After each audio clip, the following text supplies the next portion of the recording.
Good day folks, my name is Sean and this is Air Photography. Today we're going to be taking a look at the Fimi X8 Mini. This is a sub 250 gram class drone and it's actually been out for quite some time now, about a month and a half.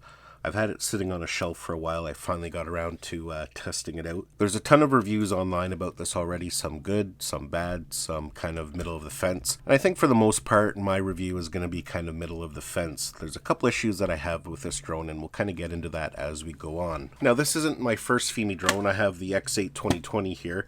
And as you can see, there is quite a size difference. And as you can see here, the remote that comes with the Fimi Mini is quite a bit smaller than the one that comes with the X8 2020. There's a few less buttons on it, but generally it works the same way. You can see it just pulls apart and your phone slides right in the middle. I actually kind of like that setup. It works quite well. Now, before we get too far into this review, I just kind of want to show you something here. And this is one of my biggest problems with this drone.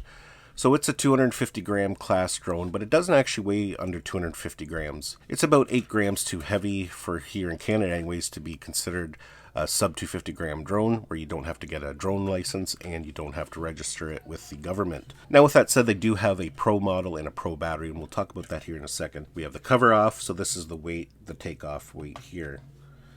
And you can see there 259 grams. So to me, that's kind of a fail right out of the gate. If they're going to be marketing this as a sub 250 gram drone, they need to make it, they should have made it under 250 grams. Now, as mentioned, they have a pro battery that weighs a little bit less. So when you use the pro battery, it will be under 259 grams, but you have to purchase that separately.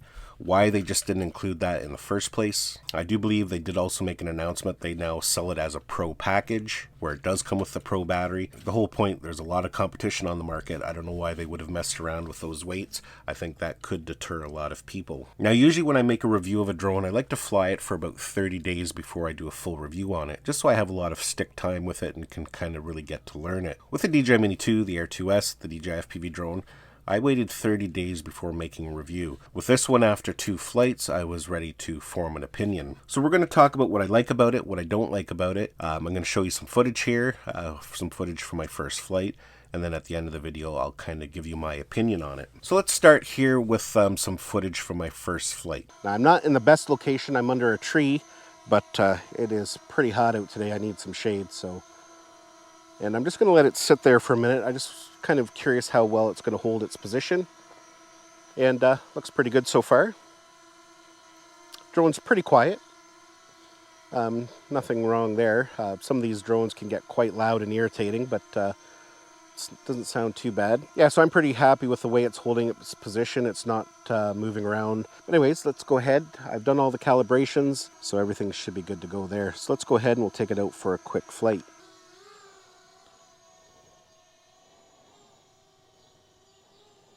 Now, one thing I can notice right away, just looking at the screen, it doesn't have as crisp as a picture as using one of the DJI drones, even the Mini. It's a little bit blurry, but you know, that's not too terribly important as long as you can see where you're going, and you know, the recorded picture quality is good. And as you can see there is quite a haze today. It's very humid, so it's kind of wet, sticky air, kind of hanging around everywhere. And we're also going to be checking out the signal strength. That's kind of one thing I am interested in, because, you know, that can be very important. So I'm flying at full stick ahead in regular mode. So right now we're 370, 380 meters out, and the feed looks pretty good. No problem there. Let's go over to the left here. Let's bring the gimbal down a little bit.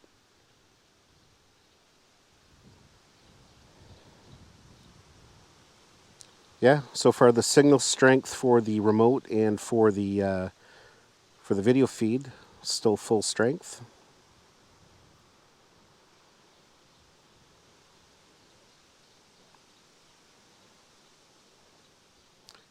Yeah, so I'm right now about 580 meters out, and we still have a good picture quality, and remote strength is looking good there.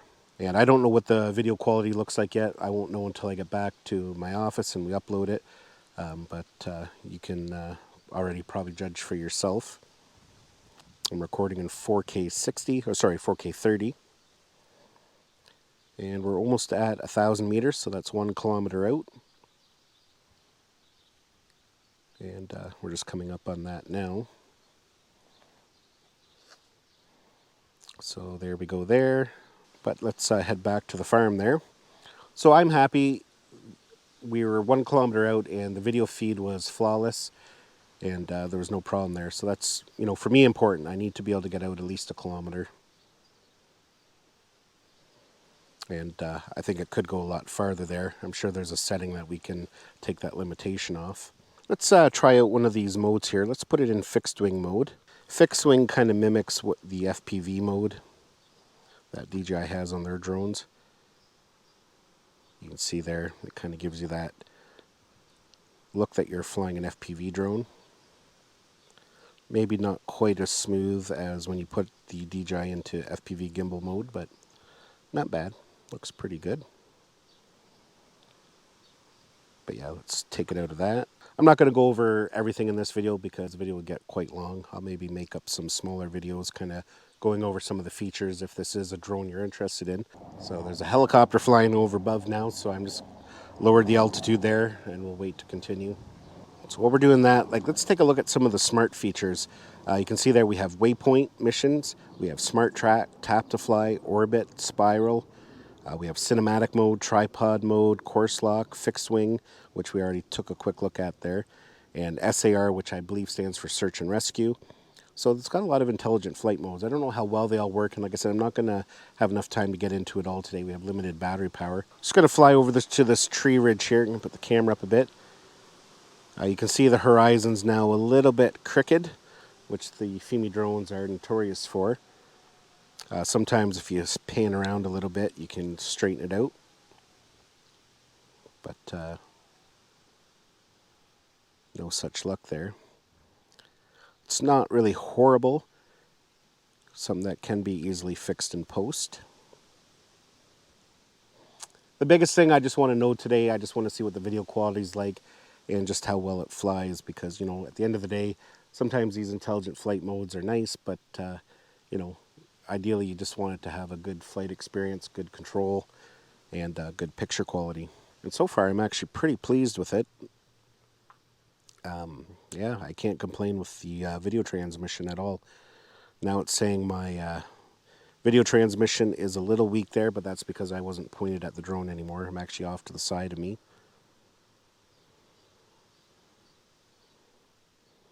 Let's turn the camera down a little bit. Ooh. Something swooping at me there, some kind of bird.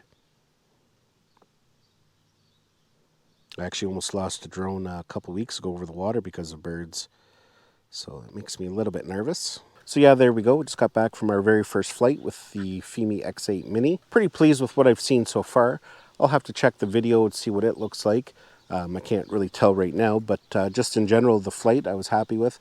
I got a good amount of range. We went out about 1 kilometer, but the video stayed solid. No breakups. It flew very smoothly. It held GPS good. A little bit of a crooked horizon, but other than that, I didn't really see any issues. So let's go back to the desk and we'll kind of wrap this video up. So all that footage and commentary that you just watched was from my very first flight with the Fimi X8 Mini. For the most part, I was very pleased with the performance of the drone, the way it flew, the way it held its GPS position. I was even pretty happy with the controller, the way it feels when you hold it, and the precision of the controls. So with that aspect of the drone, I was quite pleased.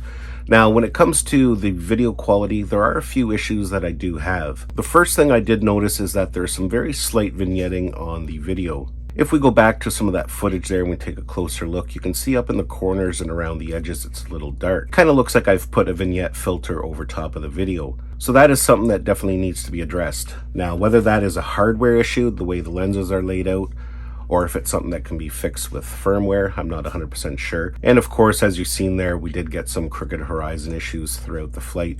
That is something that has kind of plagued the Fimi drones, almost every one of the drones I've had. They've released many firmware updates for all their drones claiming to fix it, but the problem always seems to persist. It wasn't too terribly bad, and it is something that you can easily fix in post. And lastly, a few things that I did notice after inspecting the video.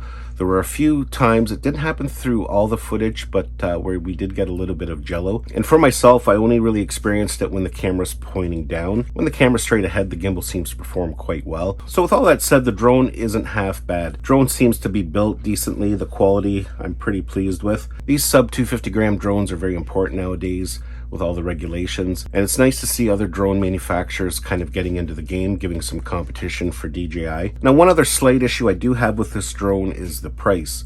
Right now on Amazon, it's $375. Personally, myself, I think that's priced a little high. I think something like this should have come in at probably maybe $250, $299 at the most, especially when DJI has the Mini 2 available for $409, something like that. There's only about $40 difference in price. The DJI Mini 2 is a much better drone, so in order for someone like Fimi to compete with the Mini, they need to really have a good price point to entice people to choose it. Although it does have many more intelligent flight modes, some of them are kind of gimmicky, so I don't really think that's enough to get people to choose the Fimi Mini over something like the Mavic Mini 2. But now with that said, if you're a person who wants to avoid the DJI brand, definitely this is a good contender, especially if you don't want to have to deal with all the geofencing. Something like this, you don't have to really worry about that. I am going to continue with this drone down the road. I'm going to watch for firmware updates and do some more testing with it, so I will be making follow-up videos if you are interested in this drone. Hopefully you enjoyed this video and got some value out of it. Give it a thumbs up if you did. Don't forget to subscribe to my channel so you don't miss any of our upcoming videos, and we'll see you in the next one.